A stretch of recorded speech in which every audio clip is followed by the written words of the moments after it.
اعوذ باللہ من الشیطان الرجیم بسم اللہ الرحمن الرحیم۔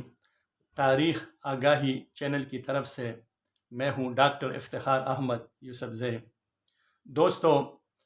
یونائٹڈ اسٹیٹس آف امریکہ یا جس کو ہم امریکہ کہتے ہیں، آج کل دنیا کی ایک بہت بڑی طاقت ہے، فوجی لحاظ سے بھی، سیاسی لحاظ سے بھی، اقتصادی لحاظ سے بھی۔ لیکن شاید آپ میں سے بہت کم لوگوں کے علم میں ہوگا کہ ایک زمانہ ایسا تھا کہ یہی امریکہ جو کہ آج کل دنیا کی سپر طاقت ہے، ایک زمانے میں یہ برطانیہ کی ایک کالونی تھی، برطانیہ کی اس پر حکومت تھی اور برطانیہ ہی اس کو کنٹرول کرتی تھی۔ تو اس ویڈیو میں آپ کے سامنے اس بات کی تفصیل رکھوں گا کہ یہ امریکہ کس طرح برطانیہ کی کالونی بنی۔ تو اس سلسلے میں ہم سب سے پہلے اس کی بیک گراؤنڈ یعنی پس منظر بیان کرتے ہیں۔ زمانہ قبل از مسیح سے یورپ کی ایشیائی ملکوں کے ساتھ تجارت یعنی China, Pakistan, Hindustan, Malaysia, Indonesia اور جاپان کے ساتھ یہ تجارت بری اور بحری راستوں سے ہوا کرتی تھی۔ یہ بحری راستے میڈیٹرینین سے لے کر مصر اور مصر سے پھر ریڈ سی یعنی بحیر احمر اور بحیر احمر سے پھر انڈین اوشن کے ذریعے یہ راستے استعمال ہوتے تھے، اور اسی طرح subcontinent Malaysia, Indonesia, China, Japan کے ساتھ ان کی تجارت بحری راستوں سے ہوا کرتی تھی، اور بری راستوں سے یہ تجارت یورپ کی ترکی کے راستے، پھر یہ عرب ممالک Jordan, Iraq, Syria, Iran, central Asian state, subcontinent اور پھر آگے چائنا، ملیشیا، انڈونیشیا، جاپان تک یہ تجارت خشکی کے راستے ہوا کرتی تھی۔ تو یہ تجارت اسی طرح صدیوں تک چلتی رہی، لیکن اچانک یورپ کی ان ایشیائی ممالک کے ساتھ تجارت میں ایک بریک آ گئی، اور یہ بریک کیوں آ گئی کہ جب 14ویں صدی کے آغاز میں خلافت عثمانیہ قائم ہو گئی اور یہ علاقے جن کے راستے یورپ کی تجارت ایشیائی ممالک کے ساتھ ہوا کرتی تھی، تو یہ ترکی، اسی طرح شام، اردن، عراق، عرب ممالک یہ خلافت عثمانیہ کے کنٹرول میں آ گئے، اس پر ترکی کی خلافت قائم ہو گئی۔ تو ترکی نے یہ تجارت یورپی ممالک کی ایشیائی ممالک کے ساتھ ختم کر دی۔ تو یہ تجارت ایشیائی اور مسلمان لوگوں کے ہاتھوں میں آ گئی، یورپ کی مناپلی اس تجارت پر ختم ہو گئی، ان کا کنٹرول۔ اب ایشیائی اور مسلمان لوگ ان ایشیائی ممالک سے تجارتی سامان لے کر یورپ کو لے جاتے تھے، اور یورپ سے سامان لے کر ان ایشیائی ممالک میں لے آتے تھے۔ تو اسی طرح یورپ والوں کو نقصان ہوتا تھا، کیونکہ ٹریڈ پر، تجارت پر مونوپلی یعنی اجارہ داری مسلمانوں کی قائم ہو گئی، اور جو راستے یورپ والوں کی تجارت کے تھے وہ خلافت عثمانیہ کے زیر تسلط آ گئے، تو یورپ کو تجارتی لحاظ سے نقصان ہونے لگا۔ اب اسی نقصان کا ازالہ کرنے کے لیے یورپی ممالک الٹرنیٹو یعنی متبادل راستوں کی تلاش میں لگ گئے۔ سب سے پہلے پرتگال نے تلاش شروع کر دی، اور افریقن کی جو کہ ویسٹرن کوسٹ ہے یعنی مغربی ساحل جو کہ اٹلانٹک اوشن کے ساتھ لگی ہوئی ہے، اسی کی دریافت کر دی انہوں نے، اور یہاں پر کیپ ڈیوڈ آئی لینڈز، گولڈ کوسٹس اور وہ جگہ جہاں پر ریور کانگو سمندر میں گرتا ہے، یہاں تک پرتگیز لوگ آ گئے۔ یہاں کے قیمتی چیزیں، سونا، چاندی، مختلف دھاتوں کو وہ اپنے ساتھ لینے لگے، کیونکہ ان افریقن ممالک میں افریقی تھے جو کہ جنگل جیسی زندگی گزارتے تھے، تو یہ ممالک پرتگال کے کنٹرول میں آ گئے۔ اب جب ان ممالک کے وسائل، ان ممالک کے یہ قیمتی اشیاء پرتگال میں آنے لگے، تو کولمبس جو کہ ایک اٹیلین تھا، وہ ایک بہت بڑے ایمبیشس اولوالعزم انسان تھے، وہ بحری راستوں سے دنیا کی سفر کرنا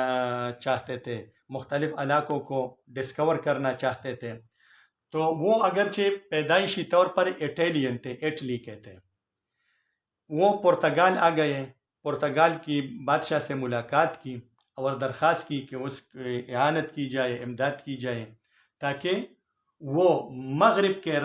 سمندر کے راستے سے East Indies, China, Japan, Malaysia, Indonesia,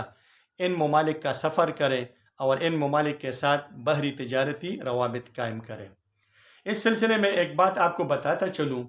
کہ جس وقت کولمبس یہ بات کر رہا تھا، اس وقت مختلف لوگوں کے ذہنوں میں یہ خیال پیدا ہونے لگا تھا کہ یہ دنیا گول ہے۔ تو اب جب کہ دنیا گول ہے تو یورپ سے چائنا اور جاپان یا East Indies, Malaysia, Indonesia, Thailand, ان ممالک کو آپ مشرق کی بجائے مغربی راستوں سے بھی جا سکتے ہیں۔ تو کولمبس کا خیال تھا کہ مغرب کی طرف جو کہ اٹلانٹک اوشن ہے، سمندر ہے، اگر حکومت میری مدد کرے، جہاز اور پیسے پرووائڈ کرے،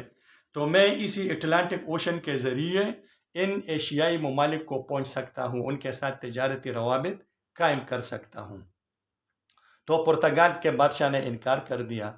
پھر کولمبس اسپین آ گئے، اسپین کے بادشاہ سے ملاقات کی، اپنا مدعا ان کے سامنے رکھ دیا۔ اسپین کے بادشاہ نے رضامندی ظاہر کر دی، اس کو جہاز، سمندری جہاز، عملہ، روپے، پیسہ، جتنی ضروریات تھی یہ فراہم کر دیے۔ تو اس طرح کولمبس ایک قسم کے بحری سفر پر مغرب کی طرف روانہ ہو گئے، اور اس کا مدعا یہ تھا کہ اسی اٹلانٹک اوشن کے ذریعے مغرب کی طرف روانہ ہو کر وہ چائنا، جاپان، ہندوستان اور ایسٹ انڈیز کے ممالک کو پہنچ جائے گا۔ اسی طرح 1492 اور 1502 کے درمیان کولمبس نے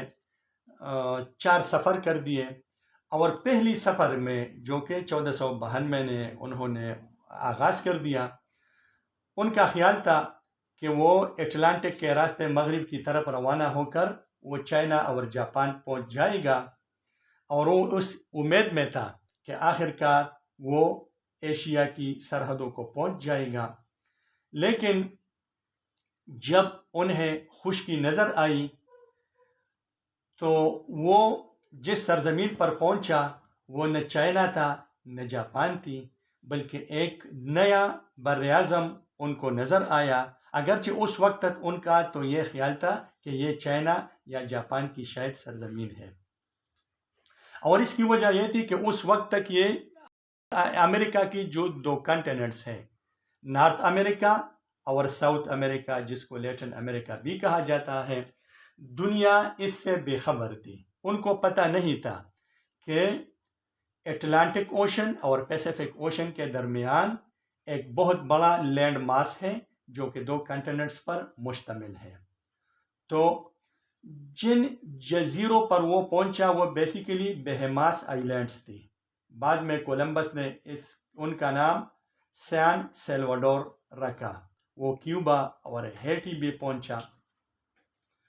اس وقت ان کو پتہ چلا کہ یہ جاپان یا چائنا یا ایشیائی ممالک نہیں ہے، بلکہ یہ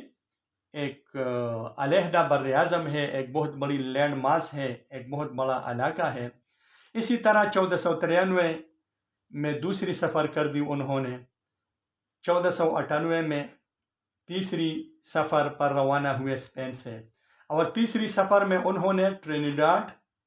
اور ساؤتھ امریکہ کے علاقے دریافت کر دیے۔ اسی طرح کولمبس نے 4 سفر کر دیے بحری راستے سے، اٹلانٹک کے راستے سے۔ 5ویں بار کولمبس کو اسپین کے حکومت نے اجازت نہیں دی، اور شاید اس کی وجہ یہ تھی کہ کولمبس کسی کالونی قائم کرنے میں کامیاب نہیں ہوا تھا۔ وہ مایوس ہو کر مرا 1506 میں، کیونکہ اسپین کی حکومت نے اس کی قدردانی نہیں کی، کوئی ریوارڈ اس کو نہیں دیا۔ لیکن اس کی وفات کے بعد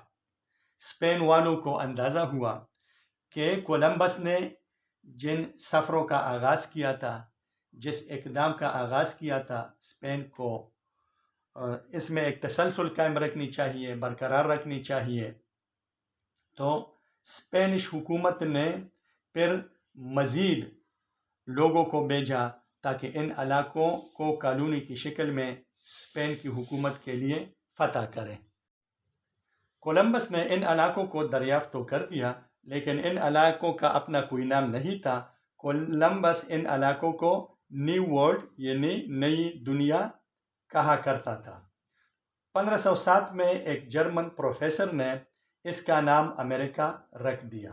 اور یہ ایک اٹیلین میرینر کے نام پر تھا جس کا نام امریکن ویسپیوسیس تھا۔ پہلے یہ نام ارجنٹینا کے لیے رکھا گیا، یعنی ارجنٹینا کو امریکہ کہا جاتا تھا۔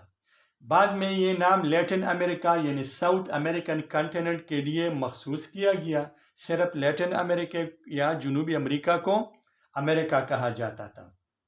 بعد میں یہ نام دونوں براعظموں یعنی نارتھ اور ساؤتھ دونوں امریکہ کے لیے یہ نام رکھا گیا، اور اسی طرح آج کل نارتھ امریکہ اور ساؤتھ امریکہ یہ ان دونوں براعظم کے نام ہیں۔ میں نے آپ کو بتایا تھا کہ کولمبس کی قدردانی اسپینش حکومت نے نہیں کی اور وہ ایک مایوس انسان کی شکل میں مرا، لیکن اس کی وفات کے بعد اسپینش گورنمنٹ کو، حکومت کو احساس ہو گیا کہ کولمبس نے جن کوششوں کا آغاز کیا تھا ان کو جاری رکھنا چاہیے، ان میں تسلسل رکھا جائے اور اثر نو شروع کیا جائے۔ تو 1509 سے لے کر 1535 تک اسپینش حکومت نے مزید ایکسپیڈیشنز بھیجی، بحری مہمات بھیجی، اور ان مہمات کے نتیجے میں سنٹرل امریکہ اور ساؤتھ امریکہ میں پیورٹو ریکو، جمائکا، کیوبا، میکسیکو، پیرو اور فلوریڈا یہ علاقے انہوں نے دریافت کر دیے، یہ علاقے انہوں نے قبضہ کر دیے۔ ان میں میکسیکو اور فلوریڈا یہ نارتھ امریکہ میں تھے اور باقی علاقے ساؤتھ امریکہ میں تھے۔ تو اسی طرح یہ علاقے اسپین کی کالونیز بن گئی۔ اب جب ان علاقوں کے وسائل، ان کے قیمتی میٹلز، سونا، چاندی، قیمتی ذخائر، بہت سی اور چیزیں یہ اسپین آنا شروع ہو گئی، تو فرانس اور انگلینڈ میں بھی لوگوں کے ذہنوں اور دل و دماغ میں دلچسپی پیدا ہو گئی کہ ہمیں بھی دنیا کے ان حصوں کو دریافت کرنا چاہیے جو کہ تاحال کسی ملک کے قبضے میں نہیں ہے، اور وہ نارتھ امریکن کانٹیننٹ کو اپنے لیے کالونیز بنانا چاہتے تھے۔ تو اسی طرح فرانس اور انگلینڈ نے بھی اپنی یہ بحری مہمات بھیج دیے۔ 1509 اور 1558 کے درمیانی عرصے میں برطانیہ کی حکومت نے اس طرف کوئی خاص توجہ نہیں دی، کیونکہ اس وقت برطانیہ کی جو حکومتیں تھیں ان کی ان بحری مہمات میں کوئی دلچسپی نہیں تھی۔ لیکن 1558 میں جب اسپین اور برطانیہ کے درمیان لڑائی ہو گئی اور اسپین کو برطانیہ کے بحری بیڑے نے شکست دی، تو اب برطانیہ والوں کی دلچسپی بڑھ گئی، وہ اپنی بحری طاقت کو آگے لے جانا چاہتے تھے، اس سے استفادہ کرنا چاہتے تھے اور ان علاقوں کو اپنی کالونیز بنانا چاہتے تھے جہاں تاحال کسی مغربی یا یورپی ممالک نے اپنی کالونی نہیں بنائی ہے۔ تو 1577 اور 1587 کے درمیانی مدت میں یعنی 10 سال میں انفرادی طور پر برطانیہ سے بہت سے اولو العزم لوگ امریکن شمالی امریکہ میں چلے گئے، کالونیز بنانے کی کوشش کی، لیکن ان کو کے پاس حکومت کی طاقت نہیں تھی، فوجی قوت اور طاقت نہیں تھی، اور یہ کوششیں اجتماعی شکل میں نہیں تھی تو ناکام ہو گئی۔ 1606 میں برطانیہ کی حکومت کو اندازہ ہو گیا کہ انفرادی لحاظ سے امریکہ میں برطانوی کالونیز کو بنانا کوئی آسان کام نہیں ہے، یہ کام حکومت کی سرپرستی اور حکومت کے اعانت کے بغیر نہیں ہو سکتا۔ تو برطانوی حکومت نے اس وقت کے جو حکومت تھی انہوں نے لندن اور برطانیہ کے دوسرے تاجروں کو، مرچنٹس کو اجازت دی کہ وہ اپنی کمپنیز تشکیل کریں۔ ان کمپنیز کو حکومت کی طرف سے چارٹر مل گئی، اجازت مل گئی۔ اسی طرح دو مشہور چارٹرڈ کمپنیاں وجود میں آ گئی، ایک کو ورجینیا یا لنڈن کمپنی کہا جاتا تھا، دوسرے کو پلائماؤتھ کمپنی کہا جاتا تھا۔ تو ابتدا میں تقریباً 6 یا 7 کالونیز وجود میں آ گئی اور یہ زیادہ تر ان کمپنیوں کی مدد سے وجود میں آ گئی تھی۔ ابتدا میں جو برطانیہ کی کالونیز وجود میں آ گئی امریکن کانٹیننٹ میں، اور یہ میں آپ کو بتاتا چلوں کہ یہ کالونیز برطانیہ کی یہ نارتھ امریکہ میں تھی۔ تو سب سے پہلے ورجینیا کی کالونی وجود میں آ گئی، پھر Plymouth, Massachusetts, New York, Delaware, Connecticut, Rhode Islands, یہ کالونیز وجود میں آ گئی۔ بعد میں برطانوی حکومت نے بڑے بڑے تاجروں اور ان اولو العزم لوگوں کو بھی اجازت دے دی کہ وہ اپنی کوشش، اپنے بل بوتے اور اپنے ہمت پر کالونیز کو بنا سکے، ان کا انتظام کر سکے۔ تو حکومت نے سرپرستی کر دی، انڈیویجولز کی بھی، افراد کی بھی۔ تو اسی طرح Maryland, New Hampshire, Maine, New Jersey, Carolina, Pennsylvania, Georgia, یہ کل 13 ریاستیں وجود میں آ گئیں۔ ابتدا میں یونائٹڈ اسٹیٹس کا نام نہیں تھا، یہ 13 کالونیز تھی، ہر ایک کالونی کا اپنا گورنر ہوا کرتا تھا اور گورنر کی منظوری برطانیہ کی حکومت دیتی تھی۔ یہ 13 کالونیز مکمل طور پر برطانیہ کے کنٹرول اور برطانیہ کے قبضے میں تھے۔ برطانیہ